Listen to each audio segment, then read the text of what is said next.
नमस्कार दोस्तों, आपका स्वागत है हमारे चैनल पर, जहां हम आज एक ऐसी हृदय विदारक घटना के बारे में बात करेंगे जो अब तक की सबसे भीषण हवाई दुर्घटनाओं में से एक मानी जाती है। यह है चरखी दादरी विमान टक्कर की घटना। 12 नवंबर 1996 का वो दिन, जब दो बड़े यात्री विमान हवा में टकराए और 349 लोगों की जान चली गई। ये टक्कर हरियाणा के चरखी दादरी के पास हुई थी। ये घटना सिर्फ एक दुर्घटना नहीं थी, बल्कि विमानन सुरक्षा के इतिहास में एक बड़ा सबक बनकर आई। आज हम इस वीडियो में बात करेंगे कि ये दुर्घटना कैसे हुई, इसकी वजहें क्या थीं और इसके बाद विमानन क्षेत्र में क्या बदलाव किए गए। तो चलिए शुरू करते हैं। घटना का परिचय 12 नवंबर 1996 को सऊदी अरब एयरलाइंस का फ्लाइट 763 और कजाकिस्तान एयरलाइंस का फ्लाइट 1907 हवा में एक दूसरे से टकरा गए। इस दुर्घटना में सभी यात्रियों और क्रू मेंबर्स की मौत हो गई। यह घटना दिल्ली के इंदिरा गांधी इंटरनेशनल एयरपोर्ट के पास हुई। सऊदी फ्लाइट 763 दिल्ली से ढाका होते हुए रियाद के लिए रवाना हो रही थी। वहीं कजाकिस्तान एयरलाइंस का फ्लाइट 1907 दिल्ली में उतरने की तैयारी में था। दोनों विमानों को एक ही हवाई क्षेत्र में अलग-अलग ऊंचाइयों पर उड़ान भरने का निर्देश मिला था। सऊदी विमान को 14,000 फीट पर चढ़ने और कजाक विमान को 15,000 फीट पर रहने का आदेश दिया गया था। लेकिन पायलटों के बीच संवाद की कमी और गलतफहमी ने इस बड़ी दुर्घटना को जन्म दिया। दुर्घटना कैसे हुई? अब बात करते हैं कि आखिर यह हादसा कैसे हुआ। दुनिया की अधिकतर बड़ी हवाई दुर्घटनाएं विमान के उड़ान भरने या लैंडिंग के दौरान होती हैं, क्योंकि उस समय विमानों की गति और ऊंचाई सबसे कम होती है। लेकिन इस घटना में दोनों विमान हवा में काफी ऊंचाई पर थे। सऊदी फ्लाइट 763 दिल्ली से 14,000 फीट की ऊंचाई पर चढ़ रहा था। कजाक विमान 1907 जो दिल्ली एयरपोर्ट पर लैंड करने की तैयारी में था, 15,000 फीट की ऊंचाई पर उड़ान भर रहा था। आमतौर पर विमानों के बीच एक निश्चित ऊंचाई का अंतर रखा जाता है ताकि इस तरह की घटनाओं से बचा जा सके। एयर ट्रैफिक कंट्रोल एटीसी ने कजाक विमान को 15,000 फीट पर रहने का निर्देश दिया था और सऊदी विमान को 14,000 फीट तक चढ़ने के लिए कहा गया था। लेकिन यहां एक महत्वपूर्ण गलती हुई। कजाक विमान के पायलट ने ऊंचाई बनाए रखने के निर्देश को सही से नहीं समझा।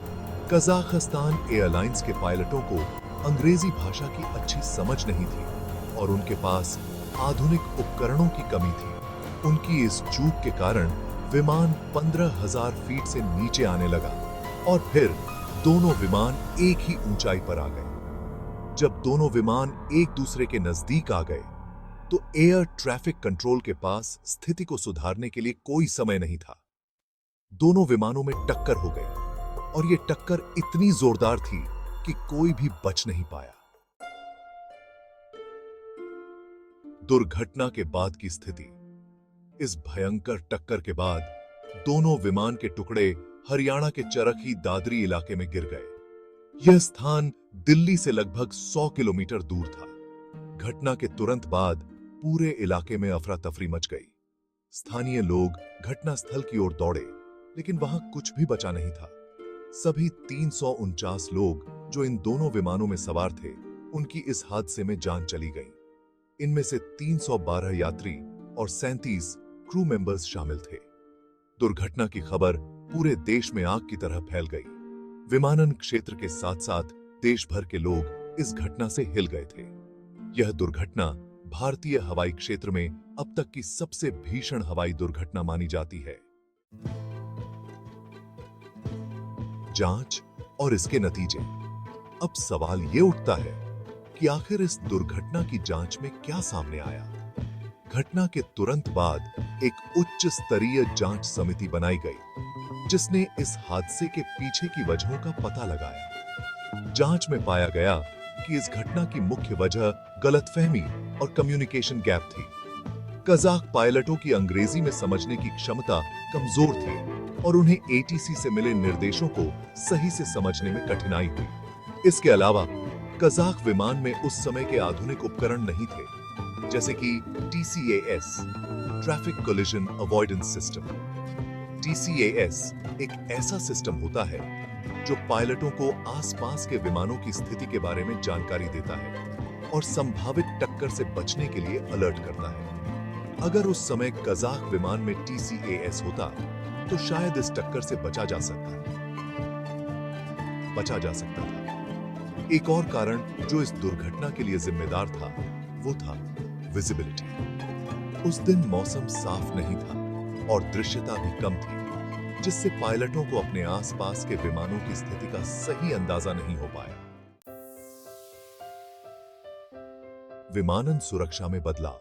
इस दुर्घटना के बाद अंतरराष्ट्रीय विमानन क्षेत्र में बड़े बदलाव किए गए। पहला, TCAS की अनिवार्यता। इस दुर्घटना के बाद दुनिया भर के सभी यात्री विमानों में TCAS को अनिवार्य कर दिया गया।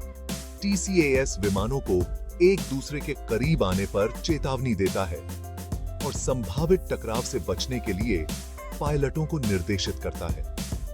दूसरा, एयर ट्रैफिक कंट्रोल और पायलटों के बीच संचार सुधार। ये चीज